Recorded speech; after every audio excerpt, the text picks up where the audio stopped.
Praise the Lord. ஆண்டவர் ரட்சகருமாகிய இயேசு கிறிஸ்து நாமத்தில் உங்களுக்கு அன்பின் வாழ்த்துதல்கள். இந்த நாளிலும் இந்த வீடியோ வாயிலாக உங்களை சந்திப்பதில் மிகுந்த மகிழ்ச்சி அடைகிறேன். ஒரு நிமிடம் தலைகளை தாழ்த்தி ஜெபம் பண்ணி இந்த நாளின் வேத பாடத்துக்கு நேராக நம்ம கடந்து செல்லலாம். அன்புலேசப்பா, இந்த நாளில் உடைய பாதத்துல கடந்து வந்து உடைய வேதத்தின் மகத்துவங்களை கற்றுக்கொள்ள என் தேவாதி தேவ நீரங்களுக்கு கிருபை தந்தீரே, அதற்காய் நன்றி ஆண்டவரே. இன்றைக்கு கற்றுக்கொள்ளுகிற பாடங்கள் எங்களுக்கு பிரயோஜனமா இருக்க உதவி செய்யுங்க. நீங்க கற்றுத்தாங்க. உங்களுடைய நாம மாத்திரம் மகிமைப்படட்டும். நீங்க மகிமைப்படுங்க. மீட்பர் இயேசு கிறிஸ்துவின் நாமத்தில் ஜெபங்கேளும் நல்ல பிதாவே, ஆமென். இன்னைக்கு நம்ம ஆமோஸ் தீர்க்க தரிசன புத்தகத்தை தான் நம்ம இன்னைக்கு தியானிக்க போகிறோம். ஆமோஸ் தீர்க்க தரிசன புத்தகம், அதுல ஒரு 9 அதிகாரங்கள் காணப்படுகிறது. இந்த ஆமோஸ் தீர்க்க தரிசன புத்தகத்துக்கு இன்னொரு பெயர் கொடுக்கலாம் அப்படின்னு வச்சோம்னா நம்ம என்ன கொடுக்கலாம்?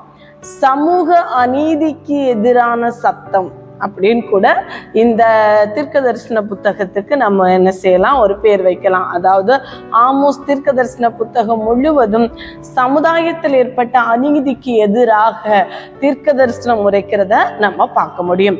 அதனால இந்த ஆமோஸ் தீர்க்க தரிசன புத்தகத்துக்கு இன்னொரு பெயர் கொடுக்கலாம். அப்படி என்றால் சமூக அநீதிக்கு எதிரான சத்தம் அப்படிங்கிற ஒரு பெயரை கூட நம்ம இந்த தீர்க்க தரிசன புத்தகத்துக்கு கொடுக்க முடியும். இந்த ஆமோஸ் குறித்து பார்க்கும்போது இந்த ஆமோஸ் தீர்க்கதரிசியை எப்படி சொல்லலாம்? ஒரு சமுதாய சீர்திருத்தவாதி அப்படின்னு கூட இவருக்கு ஒரு பேர் வைத்தால் கூட இது பொருத்தமாக அமையும். அதாவது இவர் ஒரு பரம்பரையான ஒரு தீர்க்கதரிசன தீர்க்கதரிசியின் குடும்பத்திலிருந்து வந்தவர் அல்ல. இவர் முதல் முறை ஒரு தீர்க்கதரிசனம், முதல் தலைமுறை தீர்க்கதரிசி என்பதை நம்ம இந்த ஆமோஸை குறித்து கற்றுக்கொள்ளும் போது இவர் ஒரு தலைமுறை, அதாவது தீர்க்கதரிசியின் மகன் தீர்க்கதரிசியாகவோ ஆசாரியனின் மகன் ஆசாரியனாய் காணப்படுகிற அந்த ஒரு கட்டுப்பாட்டை உடைத்து முதல் தலைமுறை தீர்க்கதரிசியாக வந்தவர் தான் இந்த ஆமோஸ் தீர்க்கதரிசி என்பதையும் நம்ம இந்த அதிகாரங்களை ஆமோஸ் தீர்க்க தரிசன புத்தகத்தை வாசிக்கும் போது கற்றுக்கொள்ள முடியும். இன்னும் பார்க்கும்போது இந்த தீர்க்கதரிசியோட ஸ்பெஷல் என்ன அப்படின்னா, மற்ற எல்லா தீர்க்கதரிசிகளும் பரிசுத்த குலைச்சலுக்கு எதிராக, அதாவது எருசலேமிலும் சரி யூதேயாவிலும் நடந்த எல்லா பரிசுத்த குலைச்சலுக்கு எதிராக தீர்க்க தரிசனம் உரைத்து கொண்டிருக்கும் போது இவர் சமூக அநீதிக்கு எதிராக, அதாவது மனிதன் சக மனிதனிடம் காண்பிக்கிற இரக்கத்தையும் நீதியையும் தவறின போது அதற்கு எதிராக ஒரு தீர்க்க தரிசனம் உரைக்கிற ஒரு தீர்க்கதரிசியாகத்தான் இந்த ஆமோஸ் தீர்க்கதரிசி காணப்பட்டார் என்பதை நம்ம பார்க்க முடியும்.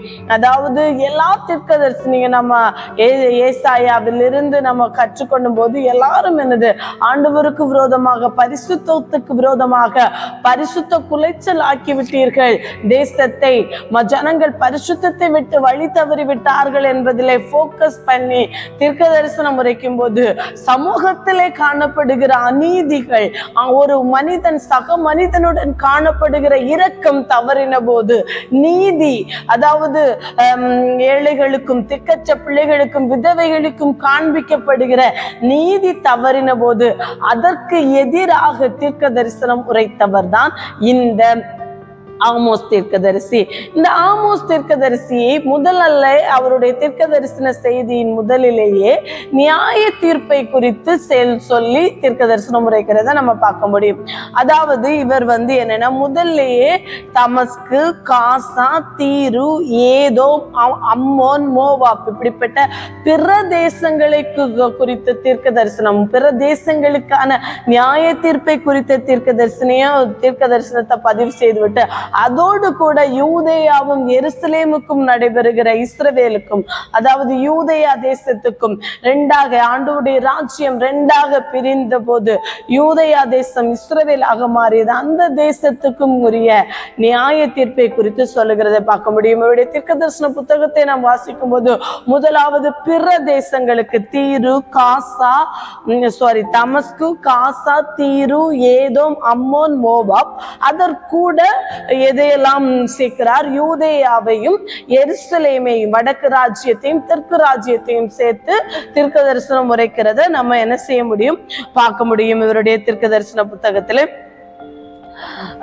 நம்ம பார்க்க முடியும். இப்ப இந்த தீர்க்கதரிசியை குறித்து, ஆமோஸ் தீர்க்கதரிசியை குறித்து அவருடைய 1 அதிகாரம் 1வது வசனத்திலே பார்க்க, தெக்கோவா ஊர் மேய்ப்பருக்குள் இருந்த ஆமோஸ் யூதாவின் ராஜாவாகிய உசியாவின் நாட்களிலும் இஸ்ரவேலின் ராஜாவாகிய யோவாசுடைய குமாரனாகிய யெரொபெயாமின் நாட்களிலும் பூமி அதிர்ச்சி உண்டாக 2 வருஷத்துக்கு முன்னே இஸ்ரவேலை குறித்து தரிசனம் கண்டு சொன்ன வார்த்தைகள் என்று 1வது அதிகாரத்திலே பார்க்கிறோம்.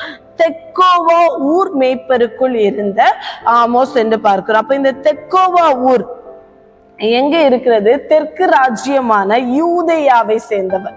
இந்த தெக்கோவா என்பது அவர் இந்த இஸ்ரவேல் ஆமோஸ் தீர்க்கதரிசன புத்தகத்தை நாம் வாசித்து பார்க்கும்போது அதிகமான இடங்களில் அதிக தீர்க்க தரிசனங்கள் இஸ்ரவேல் ராஜ்யம், வடக்கு ராஜ்யத்துக்கு குறித்து தான் சொல்லப்பட்டிருக்கும். ஆனால் இவர் எந்த இடத்தை சார்ந்தவர்னா யூதேயா, தெற்கு ராஜ்யமான யூதேயாவை சேர்ந்தவர். இந்த தெக்கோவா என்கிற ஊர் எங்க இருக்குதாம்? எருசலேம் தேவாலயம் இருக்கிற அந்த எருசலேமுக்கு தெற்கில் 12 மைல் தூரத்துல என்ன செய்கிறதா இந்த தெக்கோவா ஊர் அமைந்துள்ளதாம். அதனால இவர் எங்க இருந்து? யூதேயாவிலிருந்து இஸ்ரவேலுக்கு தீர்க்க தரிசனம் உரைத்த தீர்க்கதரிசி என்பதை நம்ம பார்க்க முடியும்.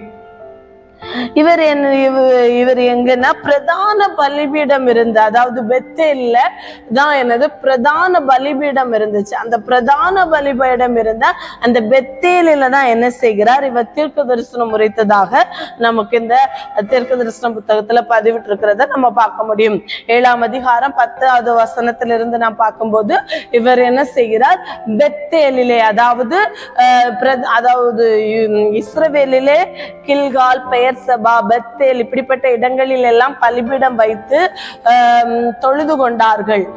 ஆனால் பிரதானமாக எங்க பெத்தேலில தான் என்னது அந்த ராஜா யெரொபெயாம் என்ன செய்தார்? கன்றுக்குட்டிகளை உருவாக்கி வைத்த இடம் எங்கன்னா மெயினான இடம் பெத்தேலிலும் தானிலும் வைத்தார் என்று பார்க்கிறோம். அதிகமாக அவர்கள் அதாவது முக்கிய பலிபீடமாக கருதினது பெத்தேல்.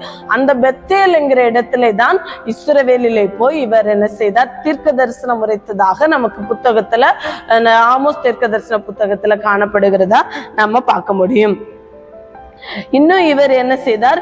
இஸ்ரவேலையும் இஸ்ரவேலின் சுற்றி அமைந்திருந்த புறஜாதிகளுடைய நியாய தீர்ப்பை குறித்து இவர் தீர்க்க தரிசனம் உரைக்கிறதே இவருடைய முக்கிய குறிக்கோளா இருந்ததை நம்ம பார்க்க முடியும். இன்னும் இந்த ஆமோஸ் தீர்க்கதரிசியினுடைய குடும்ப பின்னணியை குறித்து நமக்கு எங்கும் எதுவும் சொல்லப்படவில்லை. அவர் தெக்கோவா ஊரை சேர்ந்தவர் என்பது சொல்லப்பட்டிருக்கு. அவருடைய அப்பா பேர் என்ன, அம்மா பேர் என்ன, அவர் எந்த குடும்பத்தை சேர்ந்தவர், எந்த வம்சத்திலிருந்து வந்தவர், எந்த கோத்திரத்திலிருந்து வந்தவர் என்கிற எந்த டெஃபினிஷனும் எந்த விளக்கமும் நமக்கு வேதாகமத்தில் கொடுக்கப்படவில்லை. அதை பற்றின விளக்கம் நமக்கு தெரியவும் இல்லை. ஆனால் அவர் செய்த தொழிலை குறித்து நம்ம என்ன செய்ய முடியும்? 7ஆம் அதிகாரத்திலே இவர் என்ன செய்கிறார்? தீர்க்க தரிசனம் உரைக்கிறதற்காக இஸ்ரவேல் ராஜ்யத்துக்கு கடந்து போன போது இஸ்ரவேல் தேசத்திலே போய் யெரொபெயாம் ராஜாவை குறித்து தீர்க்க தரிசனம் உரைத்து கொண்டிருக்கும் போது அந்த இடத்திலே அமத்சியா என்னும் ஒரு ஆசாரியன் அங்கே இருக்கிறதை நம்ம பார்க்க முடியும். அமத்சியா என்கிற ஒரு ஆசாரியன் அவர் ஆமோஸை பார்த்து என்ன செய்கிறார்? நீ எதுக்கு இங்க வந்து தீர்க்க தரிசனம் உரைக்கிற? அதை குறித்து நம்ம 7ஆம் அதிகாரம் 12வது வசனத்துல அமத்சியா ஆமோஸை நோக்கி, தரிசனம் பார்க்கிறவனே போ, நீ யூதா தேசத்துக்கு ஓடிப்போ, அங்கே அப்பம் தென்று அங்கே தீர்க்க தரிசனம் சொல்லு. பெத்தேலிலே இனி தீர்க்க தரிசனம் சொல்லாதே, அது ராஜாவின் பரிசுத்த ஸ்தலமும் ராஜ்யத்தின் அரைமனையுமாய் இருக்கிறது என்றான். இவன் என்ன சொல்லுகிறார்? இந்த ஆமோஸ் வந்து இஸ்ரவேலுக்கு விரோதமாக தீர்க்க தரிசனம் உரைத்த போது இந்த அமத்சியா என்கிற ஆசாரியன், அதாவது யெரொபெயாமின் நாட்களிலே 2ஆம் யெரொபெயாம் என்று சொல்லப்படுகிற இஸ்ரவேலை ஆட்சி செய்த 2ஆம் யெரொபெயாம் என்று சொல்லப்படுகிற அவருடைய நாட்களிலே அங்க ஆசாரியனா இருந்த அமத்சியா, நீ எதுக்கு இங்க வந்து தீர்க்க தரிசனம் உரைக்கிற? இங்க வந்து தீர்க்க தரிசனம் உரைக்காத அப்படின்னு சொல்லி என்ன செய்கிறார்? சொன்ன போது அவர் அமத்சியாவுக்கு பிரதித்திரமாக, நான் தீர்க்கதரிசியும் அல்ல, தீர்க்கதரிசியின் புத்திரனும் அல்ல, நான் மந்தை மேய்க்கிறவனும் காட்டத்தி பழங்களை பொறுக்கிறவனுமாய் இருந்தேன். ஆனால் மந்தையின் பின்னாலே போகிற போது என்னை கர்த்தர் அழைத்து, நீ போய் என் ஜனமாகிய இஸ்ரவேலுக்கு விரோதமாக தீர்க்க தரிசனம் சொல்லு என்று சொல்ல.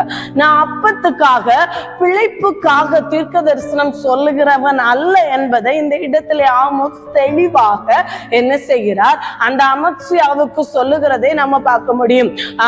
அமத்சியா என்ன நினைக்கிறார், நீ பிழைப்புக்கு தானே இஸ்ரவேல்ல தீர்க்க தரிசனம் உரைக்கிறார், நீ தீர்க்க தரிசனம் உரைத்தால் ராஜா ஏதாவது தருவார் என்று நினைத்து நீ அப்பத்துக்காக தீர்க்க தரிசனம் உரைக்கிறாயா என்று சொல்லி, நீ போய் உன் யூதேயாவிலே அப்பம் தின்று அங்கே உன்னுடைய வார்த்தைகளை சொல்லு என்று இந்த அமத்சியா சொன்ன போது அவருக்கு பிரதியுத்தரமாக இந்த ஆமோஸ் சொல்லுகிற வார்த்தை என்னது, நான் பிழைப்புக்காக செய்கிறவன் அல்ல, நான் என்ன செய்தேன், நான் அந்த இடத்துல ஆமோஸ் அமத்சியாவுக்கு சொல்கிறான், நான் தீர்க்கதரிசியும் அல்ல, தீர்க்கதரிசியின் புத்திரனும் அல்ல, நான் தீர்க்கதரிசி கிடையாது, நான் என் அப்பா தீர்க்கதரிசியும் கிடையாது, நான் யாரு, நான் மந்தை மேய்க்கிறவன். அதை குறித்து நம்ம 1ஆம் அதிகாரம் 1வது வசனத்திலே பார்க்கும்போது தெக்கோவா ஊர் மேய்ப்பருக்குள் இருந்த ஆமோஸ் என்று நம்ம பார்க்கிறோம். 1ஆம் அதிகாரம் 1வது வசனத்திலே தெக்கோவா ஊர் மேய்ப்பருக்குள் இருந்த ஆமோஸ். அப்போ இந்த இடத்திலே தெளிவாக சொல்லுகிறார், நான் மந்தை மேய்க்கிறவனும் காட்டத்தி பழங்களை பொறுக்கிறவனுமாய் இருந்தேன் என்று சொல்லுகிறதை பார்க்க முடியும். இதை குறித்து இதிலே மந்தை மேய்க்கிறவன் அப்படி என்று சொல்லும் போது அதற்கான எபிரேய பதத்தை வைத்து மந்தை மேய்க்கிறவன் அல்ல, ஆடு மாடுகள் பெருத்தவன் என்று சொல்லி விளக்கங்கள் சொல்லுகிறார்கள். அதை பற்றினதான விளக்கம் நமக்கு தேவையில்லை. காட்டத்தி பழங்கள் பொறுக்கிறது அந்த நாட்கள்ல இருந்த ஒரு பெரிய அதாவது அரசாங்க உத்தியோகமாக காட்டத்தி பழங்களை வைத்திருக்கிறவர், மரங்களை வைத்திருக்கிறவர்கள், அதாவது காட்டத்தி பழங்கள் எல்லாமே ராஜாவுக்களுக்கு சொந்தமான இடம். அதுல வேலை பார்க்கிறவர்களும் கொஞ்சம் உயர்ந்தரத்தில் இருக்கிறவர்களாக விளக்கங்களை வேத பண்டிதர்கள் சொல்லுகிறார்கள். அதை பற்றின தெளிவு நமக்கு தேவையில்லை. இந்த இடத்துல மந்தை மேய்க்கிறவன் என்று சொல்லுகிறதற்கான எபிரேய பதத்தை வைத்து அது மந்தை மேய்க்கிறவன் அல்ல, ஆடு மாடுகள் பெருத்தவனாயிருந்தேன் என்று சொல்லப்படுகிறது தான் இங்க மந்தை மேய்க்கிறவன் என்று டிரான்ஸ்லேட் பட்டிருக்குது அப்படின்னு சொல்லி எல்லாம் விளக்கங்கள் சொல்லுகிறார்கள். அதை பற்றி நமக்கு தெரிய வேண்டிய அவசியம் இல்லை. ஆனால் இவர் சொல்லுகிறது, நான் பிழைப்புக்காக தீர்க்க தரிசனம் உரைக்க நான் இங்க வரல, நான் மந்தை மேய்க்கிறவனா இருந்தேன், காட்டத்து எனக்கென்று ஒரு தொழில் இருந்தது, நான் அப்பம் பொத்துக்காகவோ என்னுடைய பிழைப்புக்காகவோ நான் தீர்க்க தரிசனம் சொல்லவில்லை, எனக்கென்று ஒரு தொழில் இருந்தது.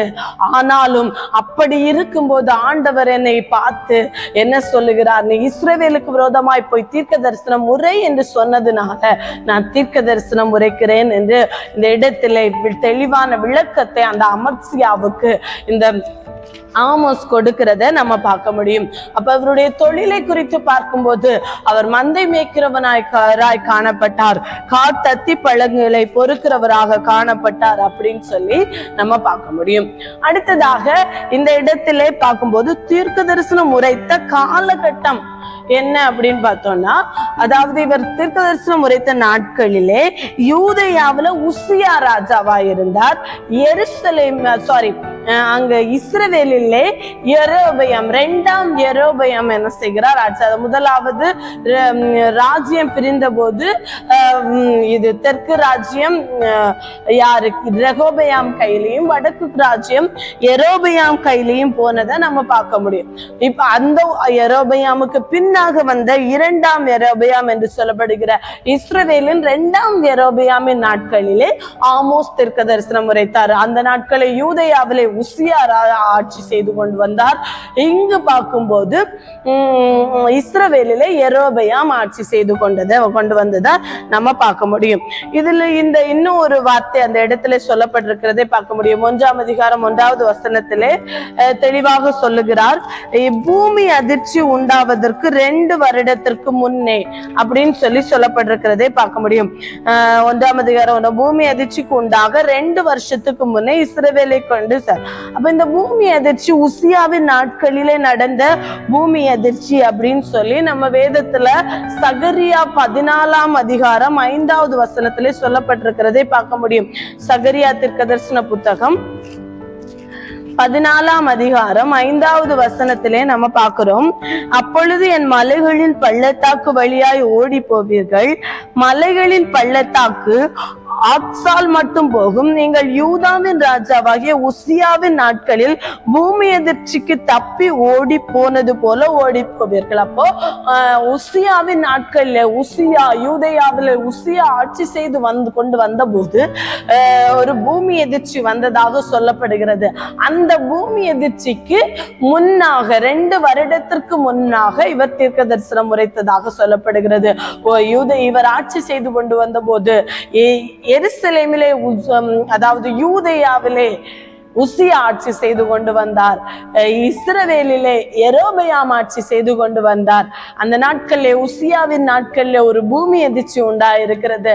அந்த பூமி எதிர்ச்சி உண்டாவதற்கு 2 வருடத்திற்கு முன்பாகவே இவர் என்ன செய்திருக்கிறார்? ஆட்சி செய்திருக்கிறார். இவர் தீர்க்க தரிசனம் உரைத்திருக்கிறார் என்பதை நம்ம பார்க்க முடியும். இதற்கு ஆண்டு கால கணக்கீடுகள் எல்லாம் சொல்லுகிறார்கள். அதை குறித்து நம்ம தெளிவா அதாவது ஒவ்வொரு விளக்கங்களையும் ஒவ்வொரு வேத பண்டிதர்களுடைய இதுலயும் காலங்கள் சற்று டிஃபர் ஆகிறதை பார்க்க முடியும். ஒவ்வொருத்தரும் ஒவ்வொன்றை கணித்து கிமு இந்த நாட்கள்ல கிமு 722 ஆண்டு 763 ஆண்டு இந்த காலங்களில தான் இவர் தீர்க்க தரிசனம் உரைத்தார். சிலதுல இருக்கும், சிலதுல கொஞ்சம் காலங்கள் மாறி இருக்கும். அதை நம்ம குழப்பிக்க வேண்டாம் என்பதற்காக நான் உங்களுக்கு காலங்கள் குறித்து சொல்ல விடவில்லை. நாம் தெரிந்திருக்க வேண்டியது ஆமோஸின் நாட்களிலே யூதேயாவிலே உசியா ஆட்சி செய்தார். இஸ்ரவேலிலே யெரொபெயாம் ஆட்சி செய்தார். உசியாவின் நாட்களிலே சகரியாவிலே சொல்லப்பட்டது போல உசியாவின் நாட்களில் ஒரு பூமி எதிர்ச்சி உண்டாயிருக்கிறது.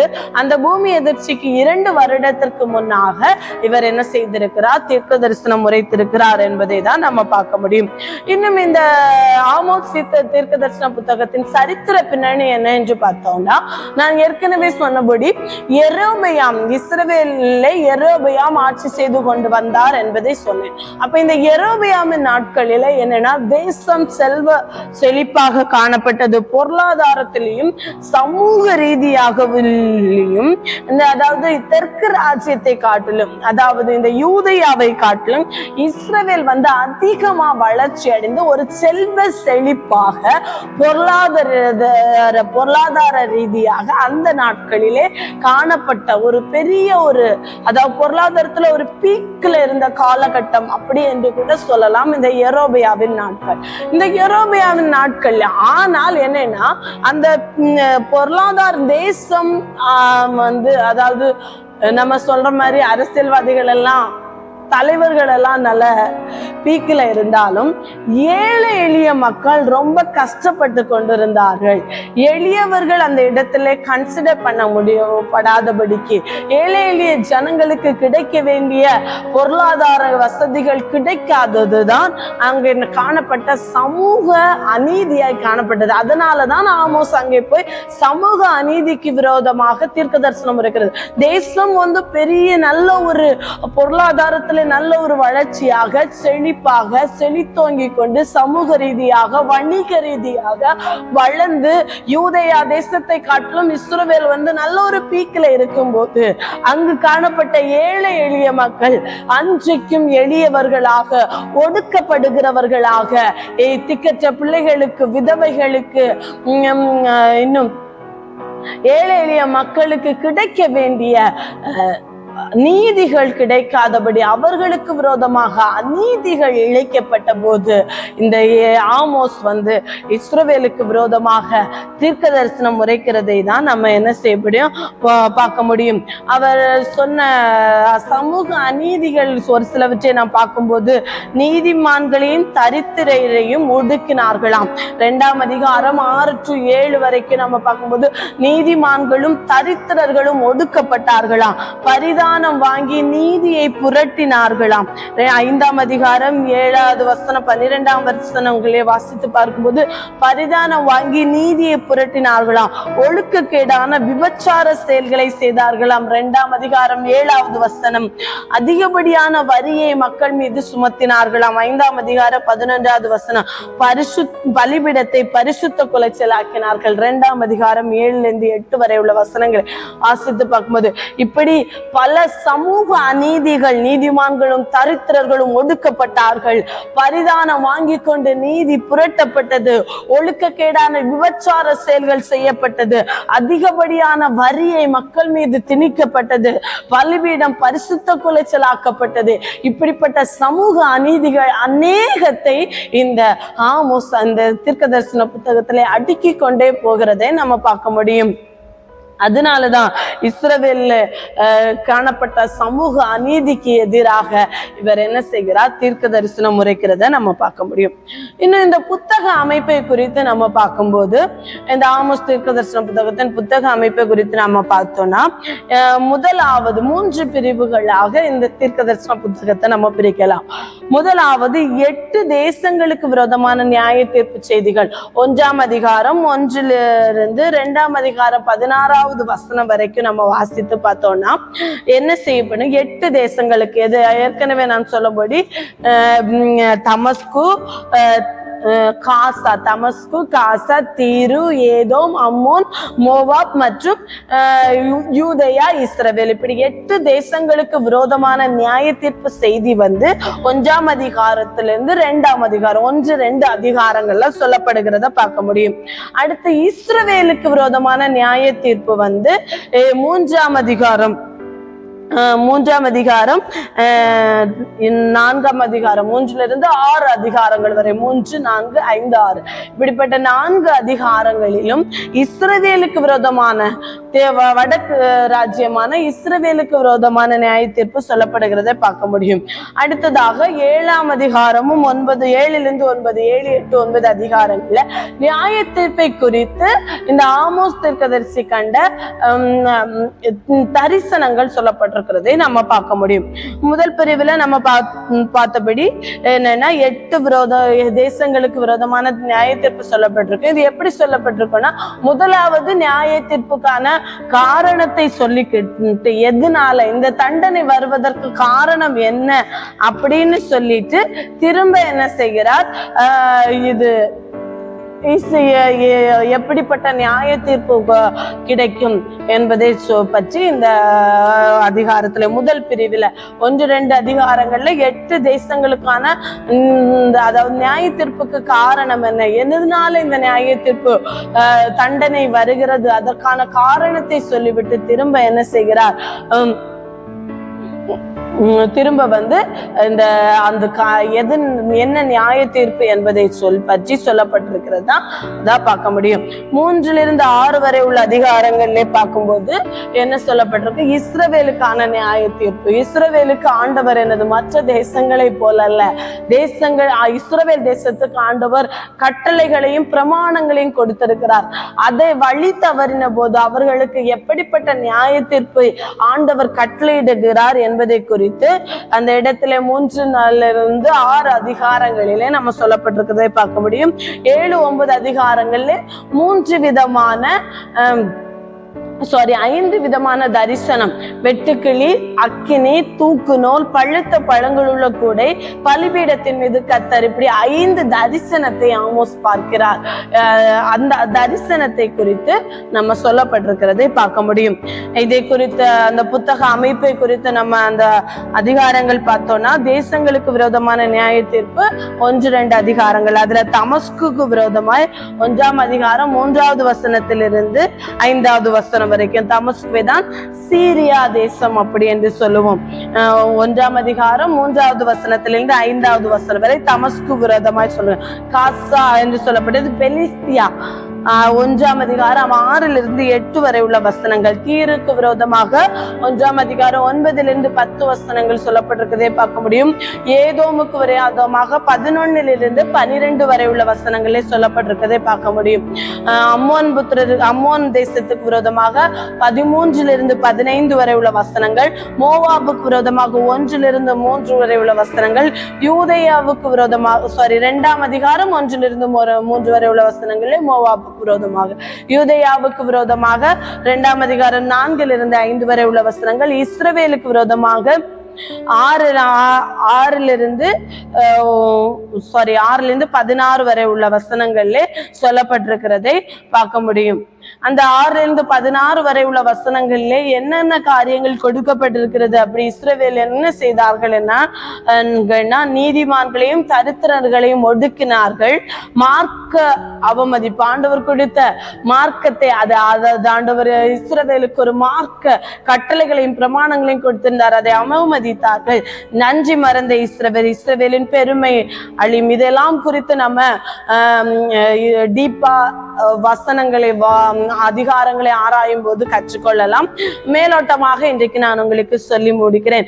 இஸ்ரவேலின் நியாய தீர்ப்பு விவரிக்கப்படுதல், அதாவது 2வது இஸ்ரவேலுக்கான நியாய தீர்ப்பை குறித்து சொல்லும் போது 3-6 வரை உள்ள அதிகாரங்களிலே தெரிந்து கொள்ளப்பட்ட தேசத்திற்கான நியாய தீர்ப்பை கொடுத்து 1 தேசத்துக்கான ஆண்டவர் தெரிந்து கொண்ட தேசம் அதற்கு விரோதமான நியாய தீர்ப்பை குறித்து 3ஆம் அதிகாரம் 1-15 வரை உள்ள வசனங்கள் 3ஆம் அதிகாரத்திலே சொல்லப்பட்டிருக்கிறதை பார்க்க முடியும். மனம் திரும்பாத ஜனத்திற்கான நியாய தீர்ப்பை குறித்து 4ஆம் அதிகாரத்தில் சொல்லப்பட்டிருக்கிறதை பார்க்க முடியும். அநீதியின் கூட்டத்திற்கு விரோதமான நியாய தீர்ப்பை குறித்து 5ஆம் அதிகாரம் 1-17 வரை உள்ள வசனங்களை சொல்லப்பட்டிருக்கும். ஐஸ்வர்யவான்களுக்கான நியாய தீர்ப்பை குறித்து 5ஆம் அதிகாரம் 18வது வசனத்திலிருந்து 6ஆம் அதிகாரம் 14வது வசனம் வரை சொல்லப்பட்டிருக்கிறதை பார்க்க முடியும். அடுத்ததாக 7-9 வரை உள்ள அதிகாரங்களிலே ஆமோஸின் தரிசனங்கள் சொல்லப்பட்டிருக்கிறதை பார்க்க முடியும். அதுல வெட்டுக்கிளி 7ஆம் அதிகாரம் 1-3 வரை உள்ள வசனங்கள். அக்கினி 7ஆம் அதிகாரம் 4-6 வரை உள்ள வசனங்கள். தூக்கு நூல் குறித்தான தரிசனம் 7ஆம் அதிகாரம் 7-17 வரை உள்ள வசனங்கள். பழுத்த பழங்களுள்ள கூடை குறித்த தரிசனம் 8ஆம் அதிகாரத்துல சொல்லப்பட்டிருக்கு. பலிபீடத்தின் மீது கத்தர், அந்த தரிசனம் 9ஆம் அதிகாரம் 1-6 வரை உள்ள வசனங்களை சொல்லப்பட்டிருக்க முடியும். அடுத்ததாக கடைசியாக எதிர்கால நம்பிக்கையின் செய்தியை சொல்லி 9ஆம் அதிகாரம் 7வது வசனத்திலிருந்து 15வது வசனம் வரை சொல்லி இந்த ஆமோஸ் தீர்க்கதரிசி இந்த தீர்க்க தரிசன புத்தகத்தை நிறைவு செய்கிறதை நம்ம பார்க்க முடியும். இன்றைக்கு ஆமோஸ் தீர்க்க தரிசன புத்தகத்தின் மேலோட்டமான ஒரு கண்ணோட்டம் தான் நம்ம பார்த்திருக்கோம். அடுத்ததாக 9 அதிகாரங்களையும் உள்ளாக நம்ம ஒவ்வொரு அதிகாரமாக தியானிக்கலாம். இவரை குறித்து நாம் சொல்லணும்னா, இவர் சமூக அநீதிக்கு எதிரான சத்தம் என்கிற தலைப்பை இந்த புத்தகத்துக்கு கொடுக்கலாம். இவர் ஒரு சமுதாய சீர்திருத்தவாதியாக காணப்பட்டார். இவர் முதல் முறை தீர்க்கதரிசியாக காணப்பட்டார். இவர் 8 தேசங்களுக்கு விரோதமாக முதலாவது நியாய தீர்ப்பை குறித்து சொல்லுகிறதை பார்க்க முடியும். இவரை குறித்து பார்க்கும்போது இவர் தெக்கோவா ஊரை சேர்ந்தவர், யூதேயா தேசத்தை சேர்ந்தவர். இவருடைய அப்பா அம்மா குடும்ப பின்னணி என்ன, இவர் திருமணமானவரா, அவருக்கு பிள்ளைகள் இருந்தார்களா, இதை குறித்துதான எந்த விளக்கமும் நமக்கு வேதத்திலே கொடுக்கப்படவில்லை. ஆனால் இவர் யூதேயா தேசத்தை சேர்ந்தவர், இஸ்ரவேலுக்கு விரோதமாக தீர்க்க தரிசனம் உரைத்தவர் என்பது நமக்கு நன்றாக தெரிந்த உண்மை. இன்னும் இவருடைய தொழிலில் பற்றி பார்த்தோம்னா, இவர் மந்தை மேய்க்கிறவராகவும் காட்டத்தி பழங்களை பொறுக்குகிறவராகவும் காணப்பட்டார் என்பதை குறித்து நம்ம இந்த அதிகாரத்திலே சொல்லப்பட்டிருக்கிறது, இந்த புத்தகத்திலே சொல்லப்பட்டிருக்கிறதை பார்க்க முடியும்.